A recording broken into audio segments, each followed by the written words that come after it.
అందరికీ నమస్కారం. నా పేరు డాక్టర్ సిఎస్ వేప.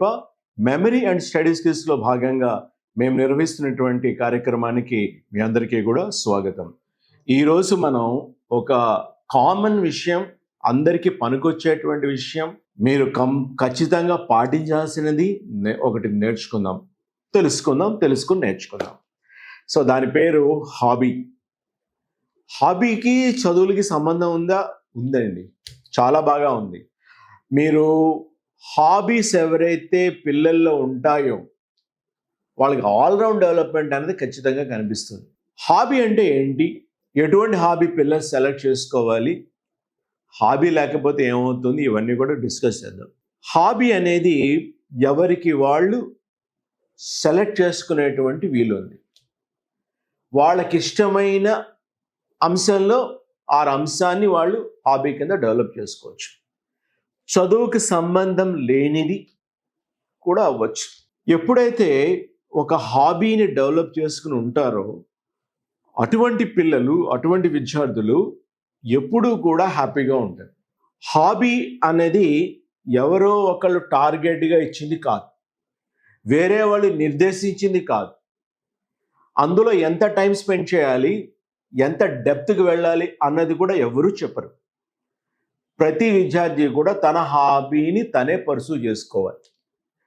ఇలా చేసుకోవడంలో తనకి వీలున్నంత టైంలో ఎంత టైం స్పెండ్ చేయగలిగితే అంత, దాని ప్రకారం వెళ్ళొచ్చు. ఫర్ ఎగ్జాంపుల్, తనకి ఆటలంటే హాబీ అనుకోండి. ఆటల్లో కూడా రకరకాలు ఉన్నాయి. క్రికెట్ ఉంది, బ్యాడ్మింటన్ ఉంది, ఫుట్బాల్ ఉంది, చాలా ఉన్నాయి. అతనికి ఇష్టమైన రంగంలో తను సెలెక్ట్ చేసుకోవచ్చు. వారానికి 2 గంటల, 3 గంటల, రోజుకు 1 గంట, ఎవరికి వీలైనంత అంత. కొంతమందికి స్టాంపుల కలెక్షన్ అనేది ఒక హాబీ ఉంటుంది. కొంతమందికి రకరకాల టాయ్స్ని కలెక్ట్ చేయడం హాబీగా ఉంటుంది. కొంతమందికి వ్యక్తుల బయోగ్రఫీని స్టడీ చేయడం అనేది హాబీగా ఉంటుంది. ఏదైనా సరే మనం పేరెంట్స్గా చేయాల్సింది ఏంటంటే ప్రతి పిల్లవాళ్ళు కూడా ఒక హాబీ అనేది ఖచ్చితంగా డెవలప్ చేసుకుని తీరాలి. అన్ని స్కూళ్ళల్లో కూడా మనకి డ్రాయింగ్ అనేది దొరుకుతుంది, అది కూడా తీసుకోవచ్చు. కొంతమందికి పాడడం, కొంతమందికి ఇన్స్ట్రుమెంట్ వాయించడం, అంటే ఇన్స్ట్రుమెంటల్ మ్యూజిక్ దాని మీద ఉంటుంది. కొంతమందికి రాయడం అనేది హాబీగా ఉంటుంది. మన పిల్లలు ఎందులో ఉత్సాహం చూపిస్తున్నారు అన్నది మనం గమనించి వాళ్ళని అందులో ఎంకరేజ్ చేయాలి. ఎప్పుడైతే వాళ్ళు ఒక యాక్టివిటీలో ఉంటూ ఆ యాక్టివిటీని ఎంజాయ్ చేస్తూ ఉంటారో అటువంటి యాక్టివిటీ వాళ్ళకి హాబీగా పర్సూ చేయించగలిగితే భవిష్యత్తులో వాళ్ళకి ఎప్పుడూ కూడా స్ట్రెస్ అనేది రాదు. ఎందుకంటే హాబీ యొక్క ప్రధాన ఉద్దేశ్యం స్ట్రెస్ని తగ్గించడం. ఎవరైతే హాబీ లేకుండా ఉంటారో వాళ్ళకి ఖచ్చితంగా స్ట్రెస్ లెవెల్స్ అనేవి ఎక్కువగా ఉంటాయి. ఎందుకంటే ఆ స్ట్రెస్ని బయటికి ఎలా పంపించాలి అనేది వాళ్ళకి తెలియదు కాబట్టి. కానీ హాబీ ఉన్న వాళ్ళు కాస్త చిరాకు వచ్చినప్పుడు, ఆ మూడ్ బాగాలేనప్పుడు, లేకపోతే చదివి బోర్ అయిపోయినప్పుడు, అలసిపోయినప్పుడు వాళ్ళ ఆ టైంని కనుక ఒక హాబీలో పెట్టారనుకోండి, ఒక అరగంటలో మళ్ళీ దే బ్యాక్ టు నార్మల్. ఇది మీరు గమనించే ఉంటారు. సో హాబీ యొక్క ప్రధాన ఉద్దేశం వాళ్ళు ఎంత బాగా ఆడారా అని కాదు, ఎంత ఎక్కువ టైం స్పెండ్ చేశారనే కాదు, వాళ్ళ యొక్క స్ట్రెస్ని బయటికి తీసుకురాగలుగుతున్నారా లేదా అన్నది. సో ప్రతి ఒక్కరికి కూడా వాళ్ళ ప్రొఫెషన్ ఒకటి ఉంటుంది, అలాగే ఒక హాబీ కూడా డెవలప్ చేసుకున్నప్పుడు ప్రొఫెషన్లో వచ్చినటువంటి మన స్ట్రెస్ని ఈ హాబీ ద్వారా బయటికి పంపించడానికి వీలవుతుంది. సో ఎప్పుడూ కూడా ఒక డ్రాయింగ్ తీసుకున్నారనుకున్న ఒక స్టూడెంట్, అందులో ఉన్నటువంటి చాలా బాగుంది, బాగాలేదు అన్నది మన కంపారిజన్ కాదు. అతను ఆ బొమ్మలు వేయడం ద్వారా తన స్ట్రెస్ని బయటకు పంపించగలుగుతున్నాడా లేదా అనేది ఇంపార్టెంట్.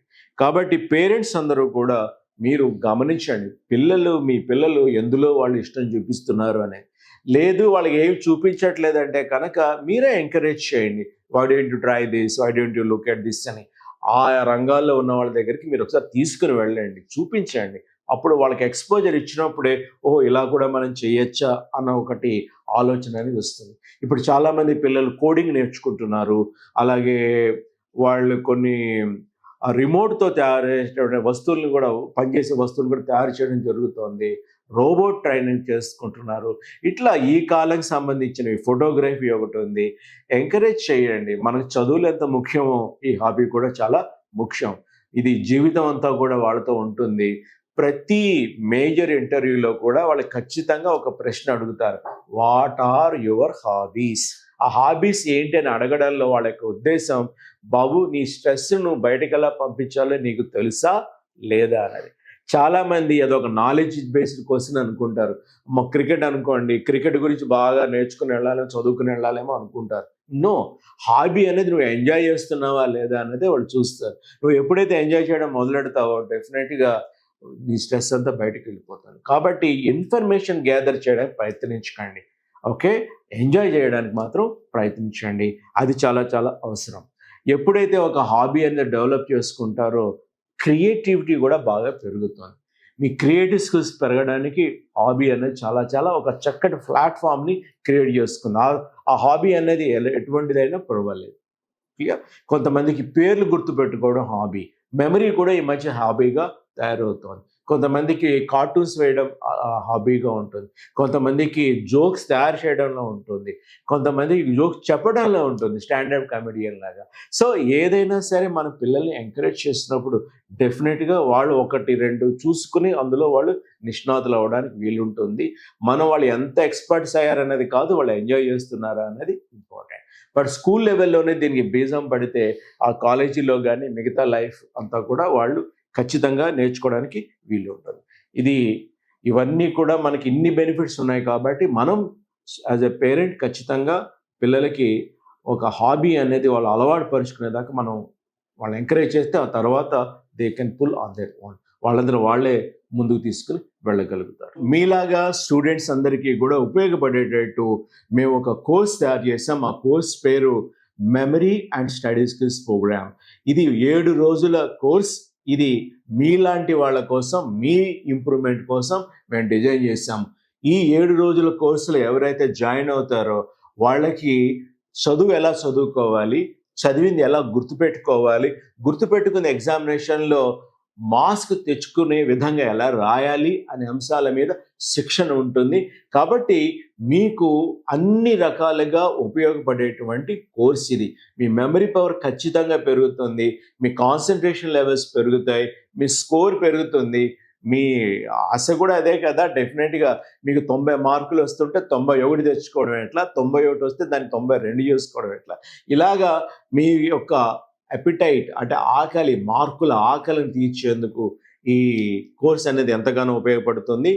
మీ అందరికీ కూడా ఈ కింద కనిపిస్తున్న నంబర్‌కి మీరు కాల్ చేస్తే మీకు డీటెయిల్స్ అన్నీ కూడా తెలుస్తాయి. మీరు ఇప్పుడే కాల్ చేయండి. సీట్స్ అన్నీ చాలా లిమిటెడ్‌గా ఉన్నాయి. కాబట్టి మీరు కాల్ చేసి మీ పేరు అనేది రిజిస్టర్ చేసుకోండి. ఇంకొక విషయం కూడా, మీ అందరికీ కూడా ఒకరోజు వర్క్‌షాప్ అనేది ఫ్రీగా కండక్ట్ చేస్తున్నాను. సో ఈ ఒకరోజు వర్క్‌షాప్ కూడా మీరు కింద కనిపిస్తున్న నంబర్‌కి మీరు కాల్ చేసి మీ పేరు రిజిస్టర్ చేసుకోండి. And hope to see you in the workshop. Thank you very much.